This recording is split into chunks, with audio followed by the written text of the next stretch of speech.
Covid പ്രതിസന്ധി കാലത്ത് പ്രാണവായു പോലും കിട്ടാനില്ലാതെ ഭൂമുഖത്ത് സമാനതകളില്ലാത്ത ദുരിതങ്ങൾ നേരിടുകയാണ് ഇന്ത്യൻ ജനത. ഈ സാഹചര്യത്തിൽ ഇപ്പോഴത്തെ കെടുകാര്യസ്ഥതയ്ക്കും വീഴ്ചകൾക്കും കാരണം മുന്നൊരുക്കങ്ങളോ കരുതലോ ഇല്ലാതെയുള്ള കേന്ദ്ര സർക്കാരിന്റെ വീഴ്ചകളാണെന്നും പ്രധാനമന്ത്രി നരേന്ദ്രമോദി തികഞ്ഞ പരാജയമാണെന്നും ചൂണ്ടിക്കാട്ടുകയാണ് ഇംഗ്ലണ്ടിൽ ജോലി ചെയ്യുന്ന ഇന്ത്യക്കാരനായ ഡോക്ടർ സംഗ്രാം പാട്ടീൽ. അദ്ദേഹത്തിന്റെ വാക്കുകൾ ശ്രദ്ധിക്കാം. साथियों, जय हिंद। मैं डॉक्टर संग्राम पाटिल इंग्लैंड से बात कर रहा हूँ और मैं अपने मन की बात ज़रा मोदी जी को बताना चाहता हूँ। और मेरे पीछे जो आप देख रहे हैं ये मेरे हॉस्पिटल का ऑक्सीजन का सिस्टम है, लिक्विड ऑक्सीजन का। हालांकि ये छोटा हॉस्पिटल है लेकिन यहाँ पर ये सारी चीज़ें हैं और बढ़िया ढंग से काम करती है। ये दूसरा एक प्लांट है और कोविड के दरमियान यहाँ पर यह सिस्टम बहुत ज़्यादा एक्टिवेट हो गई थी पूरे हॉस्पिटल को सप्लाई करने के लिए। और मैं आपको ले चलता हूँ हॉस्पिटल के जो एयर एम्बुलेंस का हेलीपैड है, यहीं पर पास में ही है, वहाँ पर मैं आपको ले चलता हूँ। और मेरे पीछे अगर आप देखेंगे यहीं पे मैंने टर्न किया है। ये हॉस्पिटल के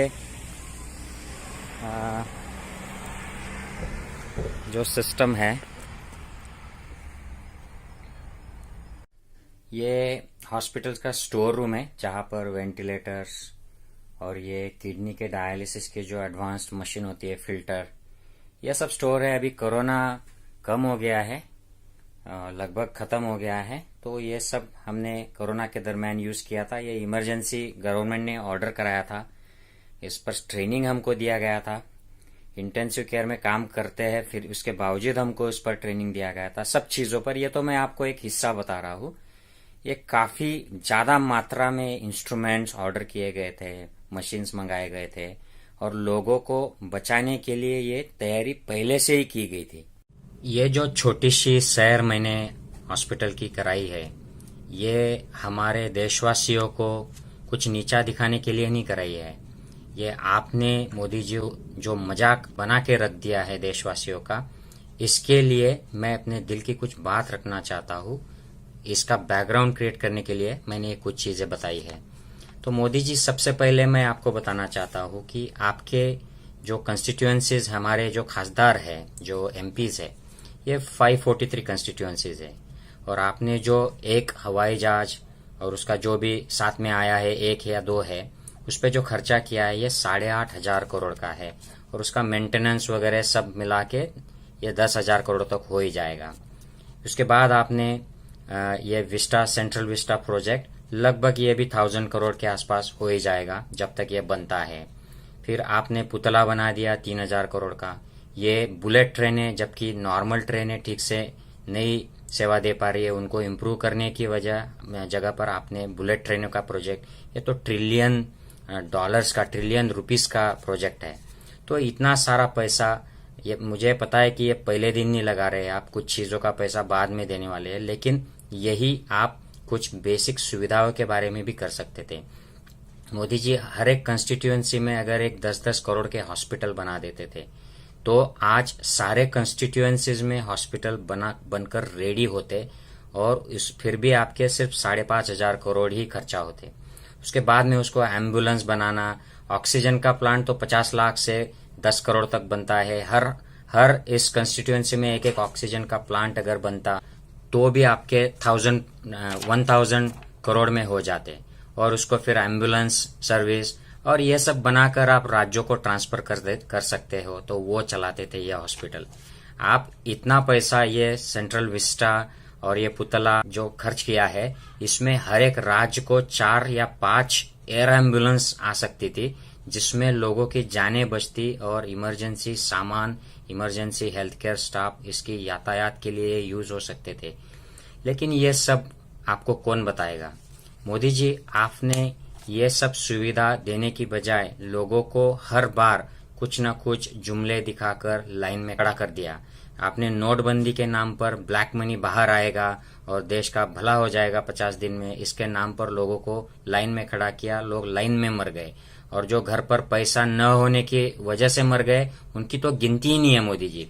फिर आपने लॉकडाउन ऐसा किया कि दुनिया में कहीं पर भी जो हाल नहीं हुए लोगों के वो आपने कर दिए, लोगों को रास्तों पर लाइन में लगा दिया।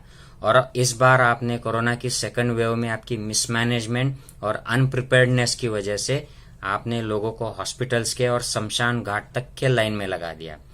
लेकिन ये चीजें आपको बताएगा कौन?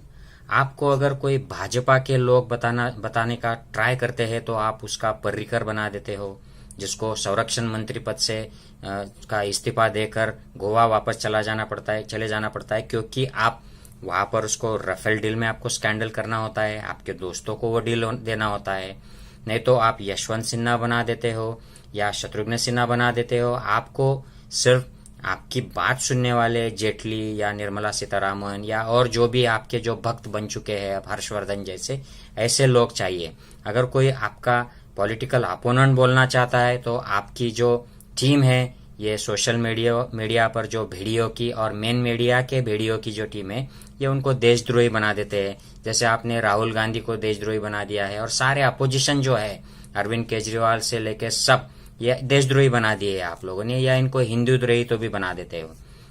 मोदी जी, आपने जो चंदा जमा करने की जो मुहिम छेड़ी है, ये आपकी कृपा से चल रही है अयोध्या के मंदिर के लिए। ऐसे ही मुहिम अगर आप हॉस्पिटल्स के लिए बनाते, हॉस्पिटल का चंदा, ऑक्सीजन प्लांट का चंदा, या कम से कम कोविड के रिसर्च के लिए चंदा बनाते, या वैक्सीन जमाने के लिए चंदा बनाते। आपने वैक्सीन गुरु आपको खुद को मीडिया के द्वारा प्रोजेक्ट किया, लेकिन आपने वैक्सीन की पूरी डिप्लोमेसी की वाट लगा दी। आपने वैक्सीन प्री ऑर्डर तो किए ही नहीं, किसी को जो इंडिया में वैक्सीन बन रहे थे उनको भी सपोर्ट नहीं किया, और अब वो हालात से स्ट्रगल कर रहे हैं, अभी भी आप उसको सपोर्ट नहीं कर रहे हैं। लोगों को वैक्सीन नहीं मिल रहा है और टीवी मीडिया आपको वैक्सीन गुरु करके प्रोजेक्ट कर रही है। तो ये आपको बताने वाला कोई नहीं है मोदी जी, आप सिर्फ एक तरफा आपके खुद की मन की बात बोलते हो। मैं तो ये कहता हूं कि आप गलती से उस पोस्ट पर आ गए हो मोदी जी। आपका कोई भी मॉडल सक्सेसफुल नहीं हुआ है, आपने सिर्फ डिस्ट्रक्शन ही किया है। You have been a disastrous prime minister. और मुझे मनमोहन सिंह जी की वो बात आज याद आती है कि अगर मोदी प्राइम मिनिस्टर बन जाता है तो वो देश के लिए सबसे बड़ा डिजास्टर होगा, दुर्भाग्यपूर्ण होगा। और यही बात आज मुझे साफ दिखाई दे रही है भारत में। मैं आशा करता हूं कि आप इस चीज से कुछ संज्ञान ले। अगर आपकी विवेक बुद्धि जागरूक है तो आप अपने पद से हट जाए और दूसरे किसी अच्छे नेता को वहां पर बिठाए, ताकि ऐसे गंभीर हालात में हम ज्यादा से ज्यादा लोगों को बचा पाएंगे, अच्छे से नियोजन कर पाएंगे। क्योंकि ये नियोजन करना ये आपके बस की बात नहीं है, उसके लिए एक्सपर्ट लोगों की बात सुननी पड़ती है, टीम वर्क करना पड़ता है, अपना ईगो बाजू रखना पड़ता है, माफी भी मांगनी पड़ती है, गलतियां स्वीकार करनी पड़ती है। ये तो नरेंद्र मोदी के क्वालिटीज में बैठता नहीं है। Narendra Modi is a egoistic man, one way, सिर्फ उसको ऑर्डर्स करना पसंद है, और अगर कोई ऑर्डर नहीं लेता है, मन की बात नहीं सुनता है, तो उसको नरेंद्र मोदी बिल्कुल दरकिनार कर देता है। कोई बात नहीं सुनता है तो वो जस्टिस लॉयर हो जाता है, कोई बात नहीं सुनता है तो अगर सवाल पूछता है तो उसको मीडिया से बाहर निकाल दिया जाता है, उसका करियर बर्बाद कर दिया जाता है। कोई बात नहीं सुनता है, अगर गलत सवाल गलत तरीके से उठाते हैं, डेमोक्रेसी का मसला उठाते हैं, तो उनको भीमा कोरेगांव की तरह जेल में डाल दिया जाता है। उसके लिए उनके अगेंस्ट सबूत प्लान कर दिए जाते हैं। तो ये जो आपने मजाक करके रख दिया है देशवासियों का, देश के संविधान का और देश की यंत्रणाओं का, ये अगर रोकना होगा तो आपको इस पद से बाहर होना होगा, हटना होगा मोदी जी। साथियों, मेरी बात से सहमत हो तो प्लीज वीडियो को शेयर कीजिए, ज्यादा से ज्यादा लोगों में ये फैलना चाहिए, ताकि लोगों को पता चले कि हमने किस गलत आदमी को एक सबसे ऊंची चेयर पर बिठा दिया है। और इस बात का संज्ञान भाजपा ने भी लेना चाहिए, आरएसएस ने भी लेना चाहिए, जो चुप होकर बैठ गए हैं। उन्होंने they have shut their mouths. This is the time for BJP and RSS to speak. RSS जो देशभक्ति की बात करती है, इनको कोई लेना देना नहीं है। जो लोग मर रहे हैं, हिंदू भी मर रहे हैं ज्यादा, लेकिन उनको इससे कोई लेना देना नहीं है। उनका सिर्फ हिंदुत्व का एजेंडा, मंदिर, ये संविधान कमजोर बनाना, देश के अलग अलग लोकतांत्रिक जो संगठन है, संस्थाएं है, उन पर कब्जा जमाना, इसके सिवाय आरएसएस को कुछ नहीं मालूम है। लोग मरे, इनको कुछ लेना देना नहीं है। ये बाद में फिर से अलग से एजेंडा लेके सामने आ जाएंगे। लेकिन मैं उनसे भी दरख्वास्त करता हूँ, रिक्वेस्ट करता हूँ कि प्लीज मोदी जी से क्वेश्चन पूछिए, उनको हटाइए और कुछ देश के लिए अच्छा कीजिए। जय हिंद साथियों।